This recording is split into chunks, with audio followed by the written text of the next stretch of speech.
어떤 사람이 내가 가진 것이 없고 정말 능력도 없고 여러 가지로 많은 어려움이 있는데 나를 잘 도와주는 사람이 하나 있다고 쳐봅시다.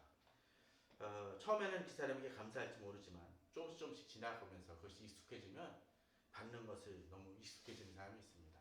그런데 만일 내가 그 사람에게 도움을 받고 그것이 너무 안정되다고 생각을 하니까 돈도 허투루 쓰고 또 그냥 그 사람을 대할 때도 마땅히 내가 받을 것이냐 요구하고 그런다라면 상대방은 어떤 느낌을 받을까요? 그 사람이 나에 대해서 계속 존중을 해줘서 계속적으로 도와준다고 쳐봅시다. 그런데 우리 한술 더 떠서 도박도 하고 또 뭐 술도 하고 막 그러면서 돈을 엉망으로 막 쓴다고 쳐봅시다. 그리고 또 돈이 또 빚을 지면 또 가가지고 나 이 돈 좀 갚을 테니 돈 달라 라고 한번 얘기를 해봅시다. 그러면 그 사람이 계속 참긴 하지만 정말로 계속적으로 그 마음속에 이 사람은 포기해야 될 사람이 아닌가라는 생각을 가지지 못할 것 같습니다. 우리는 예전에 그런 모습들을 종종 우리 주변에서도 뭐 드라마나 영화가 아니더라도 사실성 그런 모습을 보는 경우들이 있습니다.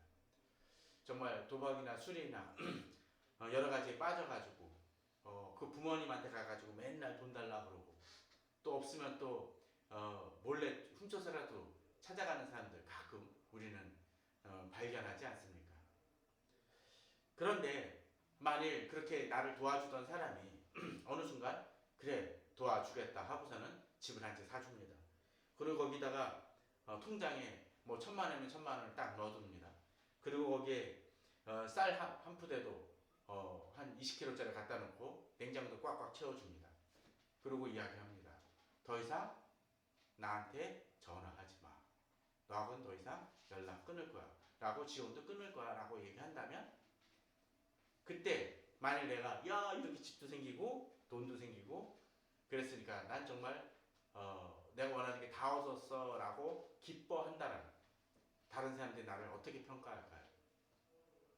아마도 어리석은 사람이라고 얘기할 겁니다. 아니 좀 더 조건을 해서 그 사람이 나를 도와주는 사람이 한 달에 100만 원씩 내가 보내줄게. 그러나 전화는 하지 마. 그냥 자동이체로 들어갈 거야 라고 얘기한다면 그것이 과연 내게 축복입니까? 아닐 것입니다. 우리에게 필요한 것은 무엇입니까? 그 사람과의 관계를 회복하는 것입니다. 돈이나 그런 것만이 아니라 그 사람의 관계와 대화하고 소통하는 그 부분, 인격적으로 교류하는 부분들에 대해서 그것의 소중한 가치를 알아야 될 것입니다. 인간관계에서 그렇게 행동한다면 어리석다라고 이야기할 텐데 오늘 본문에서 우리는 그러한 모습을 발견할 수 있습니다. 오늘 본문은 출애굽기 33장 1절에서 11절에 보게 되면 그 전장에서 어떤 일이 벌어집니까? 이스라엘 백성들이 모세가 시내산에 올라가 십계명을 받기 위해 40일 동안 하나님과의 대면을 합니다.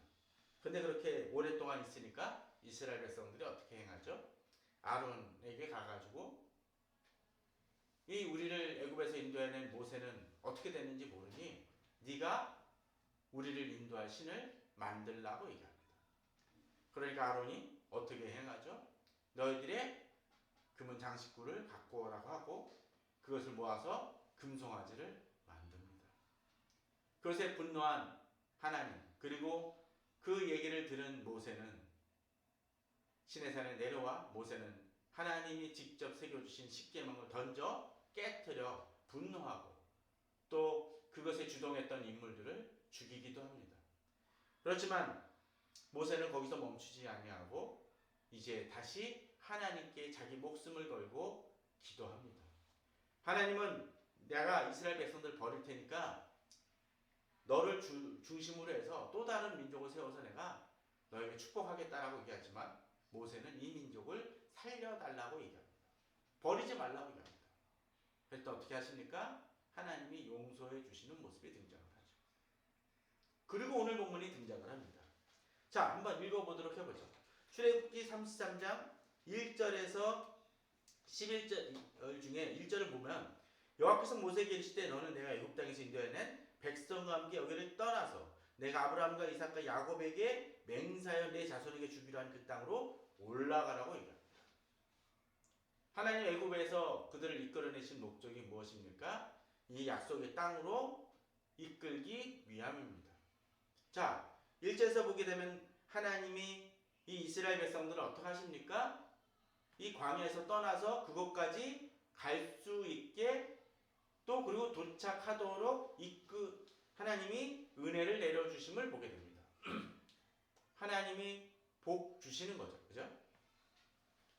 더더군다나 아브라함과 이삭과 야곱에게 맹세하여 준 그 약속의 궁극적인 그것을 이루어 주신다는 측면에서 하나님의 커다란 은혜임을 발견합니다. 그리고 또 2절을 봅시다. 내가 4절을 너보다 앞서 보내요. 하나님께서 어떻게 하십니까? 이 사자들, 곧 이 천사들을 보내서 가나안 사람, 아모리 사람, 헷 사람, 브리스 사람, 휘 사람, 여부스 사람 그 안에 살고 있는 백성을 어떻게 합니까? 쫓아내어 이기게 해주신다라고 약속해 주십니다. 이것도 대단한 축복 아닙니까? 하나님이 대적들을 물리쳐 주십니다. 세 번째로 어떻습니까?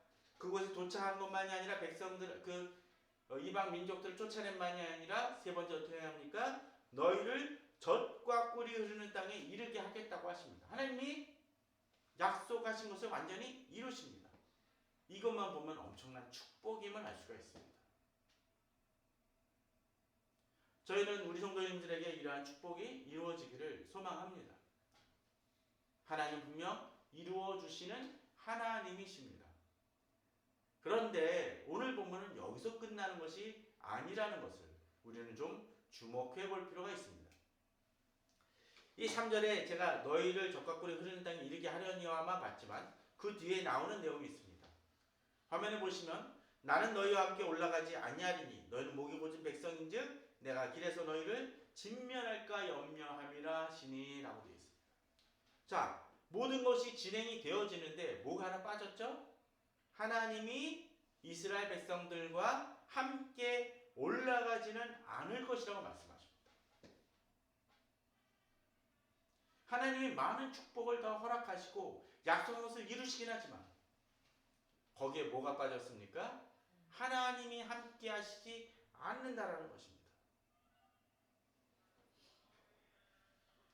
이것은 앞에서 제가 예를 들었던 그 예화처럼 마치 내게 모든 내가 원하는 것을 다 이루어주는 그 어떤 사람이 내게 모든 것을 주긴 하지만 나와의 관계를 단절하는 그런 것처럼 하나님도 이스라엘 백성들에게 그렇게 행하겠다는 것입니다. 앞서 하나님이 모세에게 이 백성을 버리겠다고 하셨던 것하고는 조금 다르긴 하지만 역시 여기서도 하나님과의 관계가 복원된 것은 아니라는 것을 우리는 알 수 있습니다. 그 이유가 뭡니까? 저희들은 목이 곧은 백성, 그 교만하고 하나님 앞에서 완악한 이들이라는 것입니다. 그러기에 계속 하나님과 같이 갔을 때 하나님이 동행하신다면 어떤 일이 벌어집니까? 내가 길에서 너희를 진멸할까 염려한다. 같이 가는 게 축복이 아니라는 거예요. 같이 가다가 보면 이들이 너무나 완악한 백성이기 때문에 하나님이 진멸하실 게 그런 결과가 나올 게 자명하다는 것입니다. 마치 그것은 무엇입니까? 자, 하나님이 진멸하시는 것이 문제입니까? 백성들이 문제입니까? 마치 그 모기향을 폈는데 모기뿔이 이렇게 모닥불이 탔는데 모기가 다가와가지고 점점 다가오면 어떡합니까? 불에 타 죽게 되죠. 하나님의 거룩은 바로 그러한 것입니다. 이유가 뭡니까? 하나님의 거룩의 문제입니까? 이들이 목이 곧은 백성이기에 결국은 하나님의 거룩을 침노하고 하나님의 영광을 가리기 때문에 그들 스스로 하나님의 영광으로 인해서 죽을 수밖에 없는 존재가 된다는 것입니다. 진멸하실 수밖에 없다는 거죠. 하나님을 분노케 하기 때문이죠. 오히려 어떤 면에서는 하나님이 동행하시지 않는 게 이들이 사는 어쩌면 하나님의 좀 또 다른 면의 축복일 수 있다는 것입니다. 그러나 이것은 차선적 축복 아닙니까? 하나님이 함께 계셔야 진정한 하나님의 은혜와 하나님의 인도하심과 축복을 경험하는데 하나님의 물질적인 것, 세상적인 것은 다 그들에게 허락할지 모르지만 하나님은 아니라는 것입니다. 종종 이 시대에 그런 모습들이 있는 것은 아닌가라는 생각이 듭니다. 하나님께 여러 가지를 간구합니다. 하나님께 때를 쓰며 무엇을 구하기도 합니다. 그런데 그렇게 구하긴 하는데 하나님 앞에서 돌이킴이 없다면 하나님이 간구하시고 간절히 요구하심을 인해서 그 사람의 요청을 들어줄진 모르지만 진정 하나님의 말씀을 그에게 임하지 않는다면 그 사람에게 결코 그 물질적인 축복이 축복이지 않을 수 있다는 것입니다. 이 시대는 그러한 것들을 종종 놓치는 것 같습니다. 자, 그렇다면 어떻습니까? 이제 이러할 때 위기의식을 느낄 줄 알아야 됩니다. 앞서 제가 예를 들었던 것처럼 그렇게 친구가 그렇게 얘기한다면 야 앞에 어떤 사람들은 앞에만 주목하죠. 이렇게 다 준대. 야 이거 잘 됐다. 근데 뒤에 난 이제 너 안 볼 거야 라는 얘기를 잊어버린다면 정말로 어리석은 사람이라는 것입니다. 마치 노름에 눈이 멀어서 정말로 집에 들어와서 그 늙으신 어머니 아버지를 협박을 해서 돈을 갈취하다시피 해가면서 돈 내놓으려니까 어머니께서 내놓습니다. 근데 이게 마지막이다. 더 이상 나 볼 생각을 말하라 하는데도 불구하고 얻은 돈만을 가지고 기뻐하며 나가는 어리석은 아들이 있다라면, 자식이 있다라면 그것만큼 주변에서 보기에 정말 딱하고 악한 그 아들은 자식은 없을 것입니다. 그 모습을 보고 우리는 달라질 수 있어야 됩니다. 본문은 그렇습니다. 백성이 이 준엄한 말씀을 듣고 슬퍼해 한 사람도 자기의 몸을 단장하지 아니하니라고 되어 있습니다. 그래도 이스라엘 백성들이 그 앞에서 일어났던 사건들로 인해서 이제 이 하나님의 말씀이 그저 축복일 수 없음을 깨달았다는 것입니다. 본문에 이 준엄한 말씀이라는 것은 독특한 말씀입니다. 이 준엄한 말씀이라는 것은 그 세 번역에 보게 되면 참담한이라는 번역으로 되어집니다. 또 쉬운 성경에서는 나뿐입니다. 축복의 말씀이 아니라 참담한 말씀, 준엄한 말씀, 이제 너 관계가 단절됐다라는 것을 얘기해주는 말씀임을 이들이 깨달았다는 것입니다. 저는 우리 성도님들이 말씀을 읽을 때 그저 내게 복 주시는 말씀만이 아니라 하나님이 나의 어떤 잘못과 죄를 지적하는 말씀에 대해서 들을 수 있는 귀가 열리길 바랍니다. 모세오경에는 이 하나님께서 말씀하실 때 율법에 대해서 얘기하실 때 보통 어떻습니까? 축복과 저주의 말씀을 동시에 하십니다.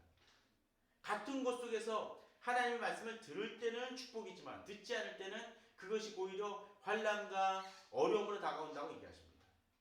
솔로몬이 성전을 하나님 앞에 봉헌할 때 하나님은 그 비슷한 말씀을 하십니다. 사실 저도 아침마다 큐티나 성경 읽은 말씀을 가지고 좋은 말씀을 뽑아서 나눠드리긴 하지만, 보내드리긴 하지만 그때 제일 부담되는 게 그겁니다. 뭐 저주의 말씀 같은 거 얘기하면 보내드리기가 좀 합니다. 왜냐하면 그런 말씀들을 싫어하시니까. 어떤 때는 보내드립니다. 왜요? 그걸 깨닫지 못하면 그저 물질적인 축복, 단순히 지금 당장 내게 주어진 것들만 집착하다 보면 하나님 앞에서 온전하게 성장하거나 진정한 축복을 누리지 못할 것이기 때문에 그렇습니다. 오늘 본문은 백성이 이 준엄한 말씀, 참담한 말씀을 듣고 슬퍼하였다라고 되어 있습니다. 이것이 말씀에 대한 바른 반응입니다.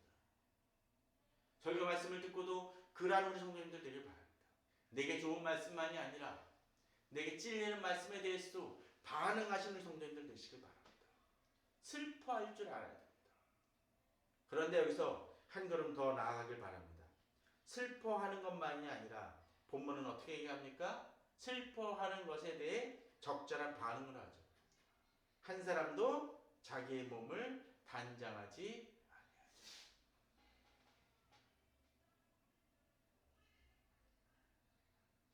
가끔 우리들은 그런 경우죠.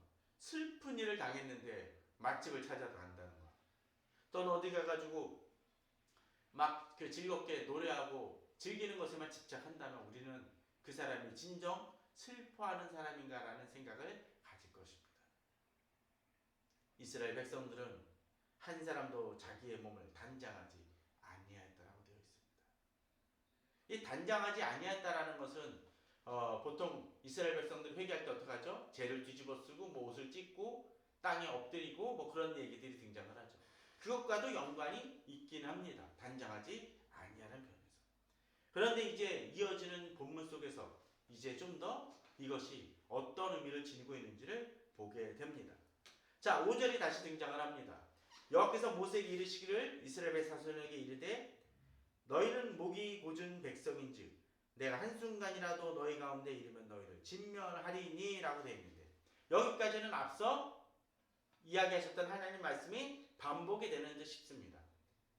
앞서 하나님은 이스라엘 백성을 뭐라고 부르셨습니까? 목이 곧은 백성이라고 얘기하셨는데 여기서도 역시 목이 곧은 백성이라고 얘기하셨고 그렇기 때문에 하나님께서 함께 하실 때 어떤 일이 벌어져요? 그들이 진멸할 것이라고 이야기했습니다. 그런데 앞서는 진멸하기에 같이 가지 않겠다는 얘기만 하셨는데 이제 그 뒤에 본문은 조금 달라지죠. 뭐가 등장합니까? 해결책이 등장을 합니다. 너희는 장신구를 떼어내라. 그리하면 내가 너에게 어떻게 할 것인지를 정하겠노라 하셨음이라고 되어 있습니다. 아니 장신구 떼어내면 그냥 모든 것이 해결됩니까? 저는 예전에 인디아나 존스 시리즈라는 그 영화에서 세 번째 거에 그런 기회 생각을 합니다. 성배가 있는 곳으로 나아가기 위해서 여러 가지 어떤 장애물을 극복하는 장면이 등장을 하죠. 그 중에 하나 그것이 있습니다. 정확히 기억은 안 나지만 너희들이 하나님 앞에서 엎드려야 할 것이니라 라는 것을 통해서 이것을 뭐라고 얘기를 하다가 이 사람이 엎드리는 장면이 등장을 합니다. 딴 사람들은 엎드리지 않아서 죽게 되죠. 왜 그러냐면 뭔가 칼이 확 지나가면서 죽는 거예요. 그냥 엎드린다는 건 뭡니까? 여기서는 회개나 그런 것이 아니라 이 부비 트랙 같은 것이 지나가니까 엎드려야 산다라는 그냥 어떤 그 설명에 지나지 않습니다. 그러나 여기서 장신구를 떼어내는 것이 그냥 뭐 부적 하나 떼어내면 그냥 산다는 의미가 아니라 그들에게 있어서 걸림돌이었던 것을 제거하는 출발점이 된다는 것입니다. 왜 하필 장신구일까요? 물론 화려한 사람이 장례식장에 나타나면 저 사람 유족이 장례식장에 정말 교문을 하면서 화려한 장신구를 한다라면 우리는 저 사람 뭐 그렇다라고 얘기할 수 있을지 모르는데 여기서 장신구라는 의미를 좀 더 생각해 보면 우리가 금송아지와 연관을 지을 수가 있습니다. 금송아지를 뭐로 만들었습니까? 바로 그들이 갖고 있던 장신구였습니다. 또 거기에 상당수 장신구들, 특별히 뭐 귀걸이 같은 것은 나중에 기도원 때도 나오지만은 그 이방 민족들이 뭐라 그럴까요? 우상들을 섬기기 위해서 만들었던 어떤 장신구들이 있습니다. 예를 들자면 무슨 헤비메탈이나 그런 거 하는 사람들 중에는 거꾸로 된 십자가를 차는 사람들 있지 않습니까? 사탄 숭배하는 사람들 또는 조폭 같은 경우 무슨 표시를 문신을 새기죠? 마치 그런 거와 같다는 것입니다. 또한 앞서 얘기 들었던 것처럼 금송아지를 만들기 위해서 그들이 자신의 가졌던 장신구를 드렸던 그 모습처럼 그것이 그들에게 있어서 걸림돌이었다는 것을 하나님은 지적하시는 것입니다. 그러기에 그런 것부터 먼저 내려놓고 그들을 걸림돌이 되게 하고 시험 들게 했던 그것부터 내려놓음을 통해서 하나님 앞에 온전하게 나아가야 될 것임을 이야기하고 계신 것입니다. 요새 가끔 제 노트북이 지문 인식이 되는 게 잘 안 될 때가 있습니다. 또 휴대폰도 가끔 그럴 때 있지 않습니까? 지문 인식이 잘 안 될 때가 있습니다. 그때 필요한 게 뭡니까? 물론 지문이 달아서 그럴 수도 있지만 뭔가 그 렌즈에 지저분한 게 껴가지고 제대로 인식이 안 될 때도 있고 또 손에 무엇이 묻었을 때는 어떻게 합니까? 잘 안 될 때 있죠. 그럼 필요한 게 뭡니까? 렌즈를 닦고 손을 닦고 해서 그 지문이 제대로 인식하도록 도와줘야 될 것입니다. 또 지문이 손상됐다면 어떡합니까? 그것이 회복되는 시간이 필요하겠죠. 바로 그것입니다. 하나님 앞에 나아가기 위해서 목이 곧은 백성이었던 그들에게 있어서 그것을 떼어남을 통해서 하나님 앞에 겸비하여 나아간다는 것입니다. 그럴 때 어떤 일이 벌어집니까? 내가 너에게 어떻게 할 것인지 정하겠노라 하셨습니다. 그게 우선순위라는 것입니다. 목이 곧은 백성에서 엎드러지고 낮아지는 그 모습에서부터 하나님이 그들을 다시 받아들이시지 않을지를 먼저 이제 그제서야 결정되어진다는 것이죠. 저는 우리가 하나님 앞에 복을 받는 것만이 아니라 내게 말씀하시는 경고의 말씀을 들으실 줄 아는 우리 성도님들 되시길 바랍니다. 제가 가끔씩 쓰는 말 중에 그것입니다. 예전에는 어렸을 때는 그런 것 같습니다. 하나님의 말씀을 행하다가 뭔가 내가 이렇게 자꾸 내가 좋아하는 것, 악한 것들을 자꾸 택할 때가 있지 않습니까? 그렇게 택했었을 때, 그럴 때 택하기 전에 어떤 때는 이거 해도 될까라고 했었을 때 이걸 하면 하나님이 당장 벌을 주실 것 같을 때가 있습니다. 그럴 때 있지 않습니까? 이거 하면 하나님 벌 주시지 않을까? 그런데 점점 세월이 지나면서 나이가 들면서 한 가지 깨달은 게 있습니다. 뭘까요? 그렇게 딱 한다고 해서 하나님이 갑자기 벼락을 내리시는 하나님은 별로 아니라는 거죠. 그런데 그것이 익숙해지면 뭐합니까? 점점 죄에 익숙해집니다. 저는 우리 성도님들이 하나님 말씀에 민감하게 바랍니다. 비록 당장 하나님이 벌하시지는 않으실지 모르지만 그것이 하나님과의 관계에 있어서 계속적으로 힘들게 하고 어렵게 만드는 요소가 된다는 것입니다. 이어폰 줄 같은 경우 어떻습니까? 함부로 쓰다가 점점 줄이 단선이 됩니다. 처음에는 약간 지직거리는 소리들, 가끔 단선이 될지만 나중에 가서는 아주 끊어져 버릴 때가 있죠. 그 전에 제대로 그것을 복원할 수 있어야 될 것입니다. 그래 이스라엘 자손 호렙산에서부터 그들의 장신구를 떼어냅니다. 진정한 순종은 하나님 말씀을 들으면 순종할 때 이루어집니다.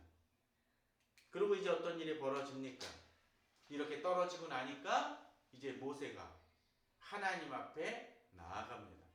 7절은 이제 모세가 어떻게 하나님께 나아가는지를 보여줍니다. 모세가 항상 장막을 취하여 진 밖에 쳐서 진과 멀리 떠나게 하고 회막이라 이름하니라고 되어 있습니다. 이렇게 하나님 앞에서 자기의 죄나 하나님 앞에 걸림돌이 되는 것을 떼어내는 사람은 하나님을 만나러 나아갑니다. 특별히 진 밖에 적어서 하나님 이 이스라엘 백성들 그 진 살고 있는 데와 떨어져서 그 회막이란 이름하는 특별한 장소를 만들었다는 것을 생각한다면 우리는 좀 이 부분을 주목해 봐야 된다는 생각이 듭니다. 어떤 때 우리가 큐티할 때 또는 하나님 말씀을 들을 때 저들이 여러 가지 음악도 틀어놓고 TV도 틀어놓고 한다면 그 큐티가 제대로 이루어지기 힘들 것입니다. 요새 비대면 예배 드리다 보니까 그럴 때가 있습니다.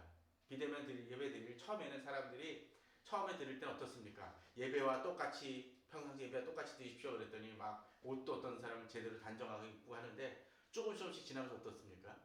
그냥 잠옷 차리고 바로 일어나가지고 그냥 유튜브 좀 늦었네 뭐 그러면서 찬송했으니까 이제 곧 설교 말씀드리니까 늦은 건 아니네 라고 한다든지 또 예전에는 앉아서라도 예배 드렸는데 누워가지고 이렇게 반쯤 하나님이 잠을 주시면은 잠자다가 다시 깨는 그런 사람들도 있습니다. 또 어떤 때는 음악도 틀어놓고 내가 보던 드라마가 아직도 있네 그러면 이제 한쪽은 휴대폰 틀어놓고 한쪽은 TV 틀어놓고 보면서 하는 사람들도 있을 것 같습니다. 그러나 하나님과의 진정한 만남이 되어지기 위해서는 어떻습니까? 진 바깥에서 멀리 떠나 하나님을 만나야 될 것입니다. 특별히 본문은 이 장막을 뭐라고 그럽니까? 회막입니다. 하나님을 만나는 장소라는 것이죠. 한자 의미로서. 또한 여기서 한 가지 주목할 것이 있습니다. 회막이라 이름하니 하면서 모세가 나아갔다고 되어 있는데 거기서 그친 것이 아니죠. 본문은 뭐라고 합니까? 여호와를 앙모하는 자는 다 진 바깥 회막으로 나아가며라고 되어 있습니다. 종종 하나님과 깊은 만남은 목회자나 뭐 장로님이나 뭐 권사님들만 되어진다고 생각하기 쉽습니다. 그런데 하나님을 만날 수 있는 자격이 있는 사람이 누굽니까? 여호와를 앙모하는 자입니다. 목회자이기 하나님을 만나는 것이 아니라, 장로이기 하나님을 만나는 것이 아니라 누가 만납니까? 여호와를 앙모하며 사랑하는 자는 이렇게 하나님 앞에 나아가야 한다는 것입니다. 이렇게 예배를 드리고 또 이렇게 어수선한 시대에 진정으로 주의 일을 이루는 사람들은 다른 사람들이 아니라 여호와를 앙모하는 자입니다.